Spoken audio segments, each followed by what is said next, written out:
Freshers ఎక్కువగా back door job కోసం చూస్తూ ఉన్నారు. ఓకే. అంటే కొంతమంది ఎలా ఉన్నారంటే ఫ్రెషర్స్ ఇప్పుడు మోసపోవడానికి రెడీగా ఉన్నారు. బ్యాక్ డోర్ జాబ్ కోసం చూస్తున్నారు అనే దానికంటే మోసపోవడానికి రెడీగా ఉన్నారు అనొచ్చు మనం. ఎందుకంటే బ్యాక్ డోర్ జాబ్ అనేది ఎన్ని మోసాలు జరుగుతున్నాయి, ఎంతమంది మోసాలు చేస్తున్నా కానీ ఇంకా బ్యాక్ డోరే వెళ్ళాలనుకుంటున్నారు. గుర్తుపెట్టుకోండి, మీరు బ్యాక్ డోర్ వెళ్ళినా ఫ్రంట్ డోర్ వెళ్ళినా ఎలా వెళ్ళినా జాబ్ అయితే చేయాలి.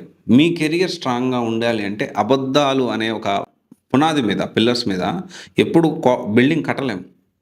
అర్థమవుతుందా నేనేం చెప్పడానికి ప్రయత్నం చేస్తున్నాను?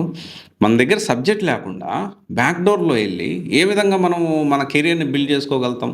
ఎప్పటికైనా కుప్పకూలిపోద్ది. ఎప్పటికైనా ప్రాబ్లమ్ అయితది. సో, ఆలోచించండి. ఎందుకంటే నాకు తెలిసిన చాలామంది దాదాపు ఒకసారి 150-170 మంది ఒక ఎంఎన్‌సి కంపెనీలో బ్యాక్ డోర్ ద్వారా జాయిన్ అయ్యారు. ఒక 8 మంత్స్ తర్వాత అందరిని పీకేశారు. ఒక్కరు దొరికారు, అందరిని పీకేశారు.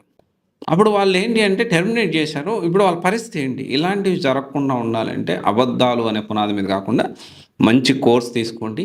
మీకు అర్థమయ్యేలాగా చూసుకొని మంచి కోర్స్ తీసుకొని మీకు సూట్ అయ్యేది ప్రెజెంట్ కాల్స్ ఉన్నవి, ఫ్యూచర్ ఉన్న కోర్స్ ఒకటి తీసుకొని నేర్చుకోండి. దాని మీద జాబ్ తెచ్చుకోవడానికి ట్రై చేయండి. లేకపోతే వదిలేయండి. రావద్దు ఇటు సైడ్. ఇంకేదైనా ఆల్టర్‌నేటివ్స్ చూసుకోండి. కానీ ఈ బ్యాక్ డోర్ జాబ్‌లో మాత్రం వెళ్ళొద్దు.